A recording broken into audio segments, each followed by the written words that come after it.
দিনটি ছিল ২৭ নভেম্বর ২০২০। ইরানের সর্বোচ্চ পরমাণু বিজ্ঞানী মহাসেন ফাখরিজাদে তেহরানের কাছে অবস্থিত আফসারের একটি সড়ক দিয়ে নিজের গাড়িতে করে যাচ্ছিলেন। তার সঙ্গে ছিল ১২ জন দেহরক্ষী।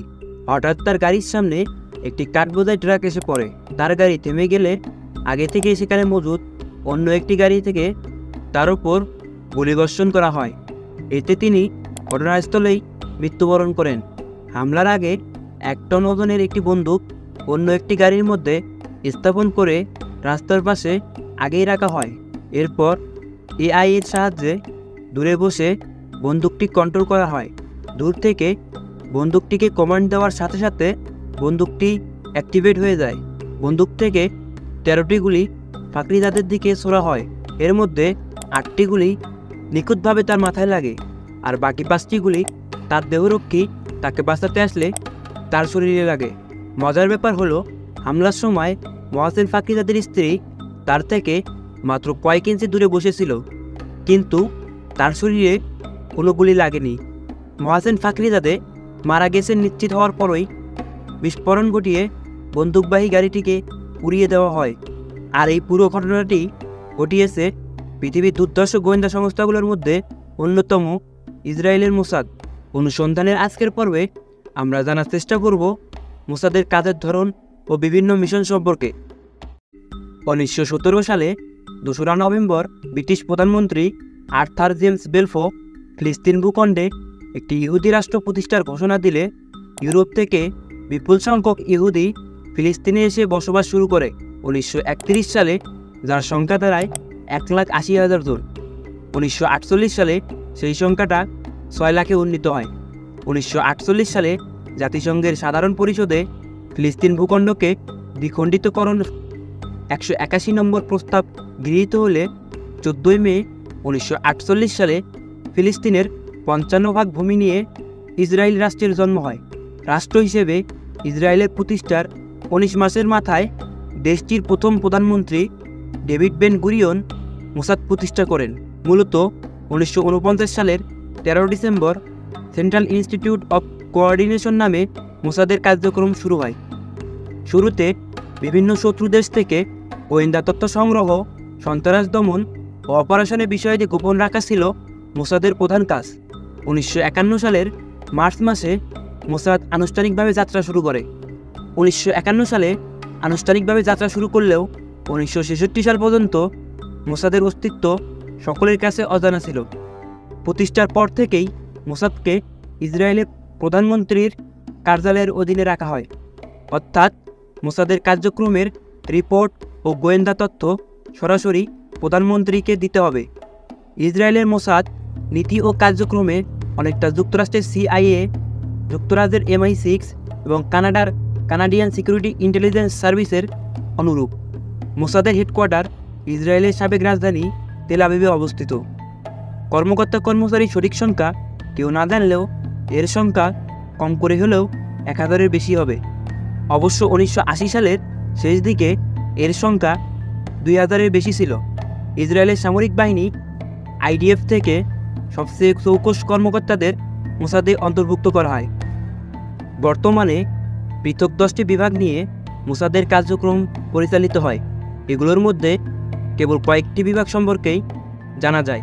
সেগুলো হলো তথ্য সংগ্রহ বিভাগ। তথ্য সংগ্রহ বিভাগ হচ্ছে মোসাদের সবচেয়ে বড় বিভাগ। গুপ্তচর বৃত্তির সময় এর কর্মীরা বিভিন্ন রূপ ধারণ করে। মোসাদের মাঠ পর্যায়ের গোয়েন্দাদের কাটসাস বলে। ইউরোপ ও মধ্যপ্রাচ্যে 13 থেকে 14টি অপারেশন এ বাহিনী একসাথে পরিচালনা করতে পারে। রাজনৈতিক যোগাযোগ বিভাগ। রাজনৈতিক যোগাযোগ বিভাগের কর্মীরা বিভিন্ন দেশের রাজনৈতিক নেতা, গোয়েন্দা সংস্থা ও কূটনীতিকদের সাথে যোগাযোগ রক্ষা করে। প্রয়োজনে অর্থ ও নারীসহ নানাবিধ সুবিধা দিয়ে তথ্য সংগ্রহ করে। এছাড়াও বিভিন্ন দেশের কূটনীতিক ও দূতাবাস কর্মকর্তাদের সাথেও এই বিভাগের কর্মীরা ঘনিষ্ঠ যোগাযোগ রাখে। এ বিভাগকে মোসাদ মেটসাদা বলে। গুপ্ত হত্যা, আধা সামরিক অভিযান, নাশকতামূলক কাজ, রাজনৈতিক কলহ তৈরি বা প্রোপাগান্ডা চালানো এই বিভাগের কাজ। ক্যাসেরিয়া ইউনিট। মোসাদের অভ্যন্তরীণ একটি ইউনিট ক্যাসেরিয়া। প্রধানত আরব বিশ্বে গুপ্ত অভিযান পরিচালনার স্বার্থে 70-এর দশকে গঠিত এই ইউনিট বিশ্বের যে কোনো প্রান্তে গোয়েন্দা মোতায়েন ও অভিযান পরিচালনা করে থাকে। ক্যাসেরিয়া তার আরব রাষ্ট্র ও বৃহত্তর মধ্যপ্রাচ্যে বিস্তৃত গোয়েন্দা নেটওয়ার্কের মাধ্যমে বিদ্যমান ও ভবিষ্যতে সম্ভাব্য লক্ষ্য সম্পর্কে যাবতীয় তথ্য সংগ্রহ করে থাকে। এসব লক্ষ্যের ওপর নজরদারিও করে থাকে তারা।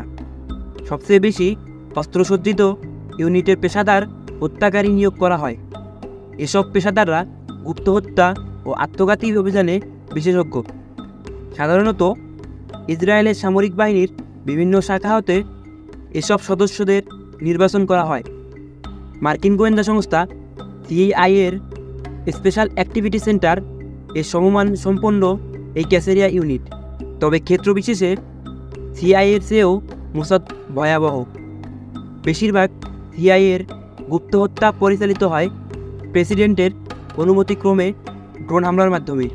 মোসাদের ক্ষেত্রে এসব হত্যাকাণ্ডের বৈধতা অর্জন অনেক বেশি সহজ। বিশেষ অপারেশন বিভাগ। এ বিভাগের কর্মচারীরা পৃথিবীর বিভিন্ন দেশে বিভিন্ন ধরনের অপারেশন পরিচালনা করে থাকে। তারা বিভিন্ন হত্যাকাণ্ড, অপহরণসহ বিভিন্ন অপরাধমূলক কাজ সংগঠিত করে। এছাড়াও মোসাদের ল্যাব বিভাগ, গবেষণা বিভাগ ও প্রযুক্তি বিভাগ নামে আরও 3টি বিভাগ আছে, যারা গবেষণার মাধ্যমে বিভিন্ন অস্ত্র ও উন্নত প্রযুক্তি মোসাদকে সরবরাহ করে থাকে। গোয়েন্দা সংস্থাগুলোর মধ্যে অপহরণ, হত্যা, গুমসহ এ ধরনের কর্মকাণ্ডে মোসাদকে সবচেয়ে দুর্ধর্ষ মানা হয়। মূলত ইসরায়েলের নিরাপত্তা প্রশ্নে বিভিন্ন প্রচেষ্টা ও কর্মকাণ্ড মোসাদকে গোয়েন্দা ভিত্তিতে দুর্ধর্ষ বানিয়েছে।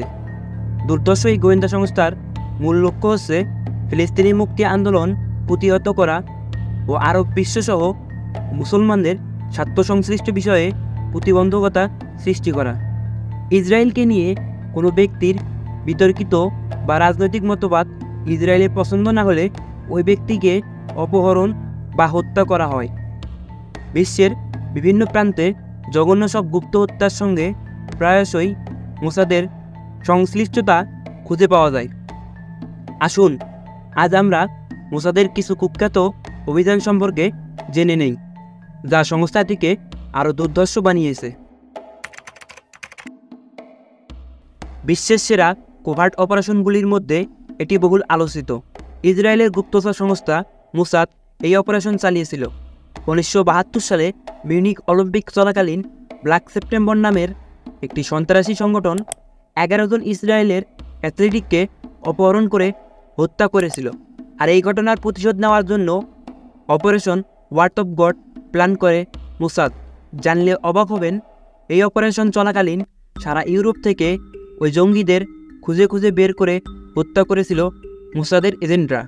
আর এক একজনকে মারার কৌশলও ছিল চমকপ্রদ।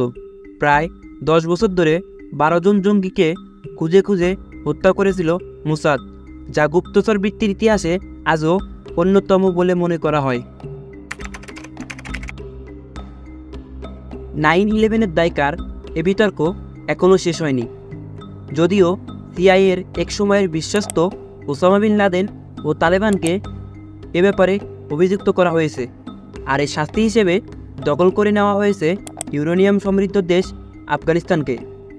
ইসরায়েলের পররাষ্ট্র মন্ত্রণালয়ের উদ্ধৃতি দিয়ে 2001 সালের 12 সেপ্টেম্বর জেরুজালেম পোস্টের অনলাইন সংস্করণে বলা হয়, হামলা চলাকালীন ওয়ার্ল্ড ট্রেড সেন্টার ও পেন্টাগনে 4000 ইহুদি কাজ করত, কিন্তু বিমান হামলার সময় মাত্র 1 জন নিহত হয়।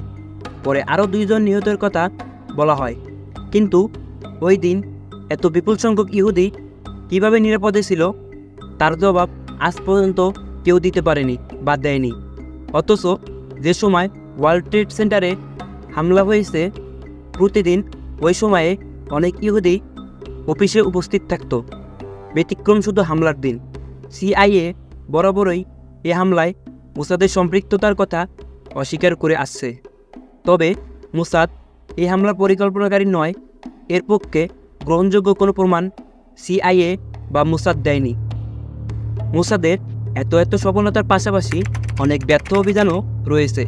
তার মধ্যে অন্যতম হচ্ছে হামাস নেতা খালিদকে হত্যা করতে গিয়ে মোসাদের ব্যর্থ হয়ে যাওয়া। 1980 থেকে 1988 সাল পর্যন্ত মোসাদ দুর্দান্তভাবে পিএলও নেতাদের হত্যা শুরু করে। পিএলও ধীরে ধীরে স্বাধীনতা সংগ্রাম থেকে নিস্তেজ হতে থাকে। উল্টো পথে হামাসের উত্থান হতে থাকে।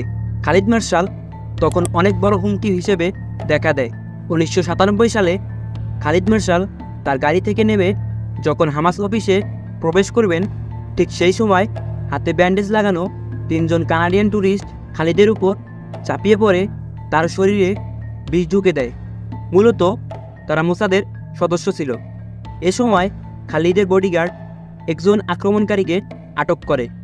অন্য আক্রমণকারী ইসরায়েলের এম্বাসিতে লুকিয়ে পড়ে। খালিদ মার্শালকে দ্রুত হাসপাতালে নেওয়া হয়। মোসাদের সদস্যদের পুলিশের কাছে পাঠানো হয়। খালিদের অবস্থা ধীরে ধীরে খারাপ হলে জর্ডানের বাদশা সরাসরি নেতানিয়াহুকে ফোন করেন। তিনি হুমকি দেন, খালিদ মার্শাল মারা গেলে মোসাদের 3 স্পাইকে খুন করা হবে এবং ইসরায়েলের সাথে শান্তি চুক্তি বাতিল করা হবে। এমন হুমকি শুনে মোসাদের চিফ নিজের ল্যাবরেটরিতে মডিফাই করা বিষের ভ্যাকসিন নিয়ে আম্মানে আসেন। খালিদ মার্শাল সুস্থ হয়ে ওঠেন।